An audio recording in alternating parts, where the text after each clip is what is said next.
एक छोटे से गांव में कुमार सोहन रहता था। वो मिट्टी के बर्तन व खिलौने बनाया करता था और उसे शहर जाकर बेचा करता था। कभी कभी उसके 2-4 खिलौने बिकते तो कभी वो भी नहीं, जैसे तैसे उसका गुजारा चल रहा था। एक दिन उसकी बीबी शीला बोली, सुनो जी, क्यों न शहर जाकर कोई नौकरी ही कर लो। नौकरी करोगे तो महीने के अंत में कुछ धन तो आएगा। बीवी की बात सुन अब सोहन को भी ऐसा ही लगने लगा था, पर उसको मिट्टी के खिलौने बनाने का बहुत शौक था, लेकिन हालात से मजबूर था। बात तो तुम सही कह रही हो, पर कैसे उस हुनर को छोड़ दूं, जिसका नमक हम लोग अब तक खाते आए हैं। मैं जानती हूँ आप बहुत मेहनत और लगन से खिलौने बनाते हो, पर बाजार में बिक्री ना होने से अब हमारा गुजारा नहीं होता। अब तो यह हालत हो गई है कि रसोई में अन्न का एक दाना भी नहीं बचा। ठीक है, मैं कल सुबह ही शहर जाकर कोई न कोई नौकरी तलाश करता हूँ। अगले दिन वो शहर के लिए रवाना हो गया और एक व्यापारी के पास वह नौकरी करने लगा। सोहन वहाँ नौकरी करता तो जरूर था, पर उसका मन अभी भी अपने चाक और मिट्टी के खिलौनों में ही रहता था। समय बीतता गया। एक दिन शहर में जहाँ वह काम करता था, उस मालिक के घर पर उसके बेटे निखिल का जन्मदिन था। सब महंगे महंगे तोहफे लेकर आए। सोहन ने सोचा, क्यों ना मैं मिट्टी का खिलौना बनाऊं और बच्चे के लिए लेकर जाऊं। वैसे भी हम गरीबों का तोहफा कौन देखता है। यह सोचकर वह मिट्टी का खिलौना बनाया और बनाकर जन्मदिन पर ले गया। जब दावत खत्म हुई तो निखिल की नजर उस मिट्टी के खिलौने पर पड़ी। उसे वो हाथ में उठा लिया और खुश होकर और भी बच्चों को दिखाने लगा।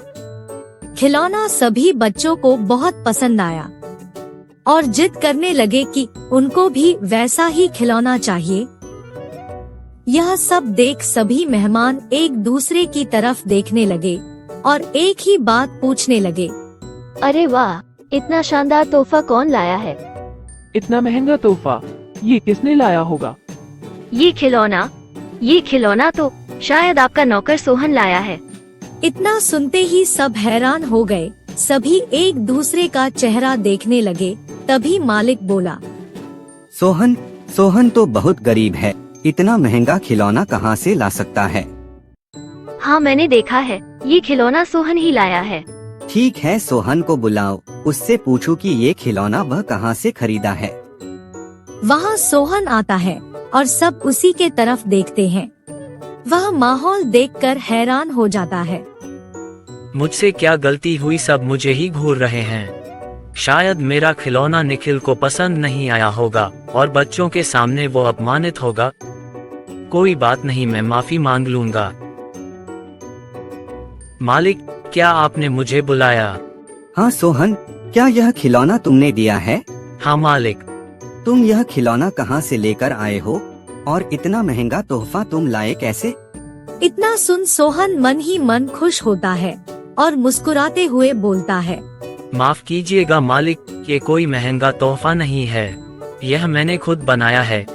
गांव में यही खिलौना बनाकर मैं अपने परिवार का गुजारा करता था, लेकिन इससे अब घर नहीं चलता, इसलिए आपके यहाँ नौकरी करने आया हूँ। अरे वाह, तुम क्या अभी है खिलौना बना सकते हो? और सभी बच्चे को तुम्हारा खिलौना बहुत पसंद आया है, इन्हें भी ऐसा ही खिलौना चाहिए। सोहन खुश होकर बोला, हाँ मालिक, बिल्कुल बना सकता हूँ। जब कल मैं आऊँगा तो खिलौना बना कर लेते आऊँगा।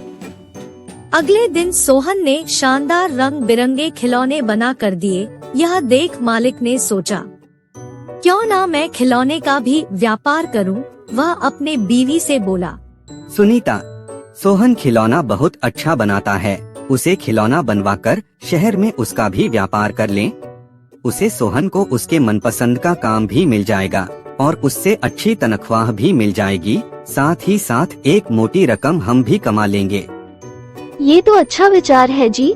यह सोच मालिक ने सोहन को खिलौना बनाने के काम पर लगा दिया और बदले में हर महीने अच्छी खासी तनख्वाह देने लगा और रहने को घर भी दिया। यह सब पाकर सोहन और उसका परिवार बहुत खुश हो गया और सोहन को उसके मनपसंद का काम भी मिल गया। दोनों हंसी खुशी रहने लगे।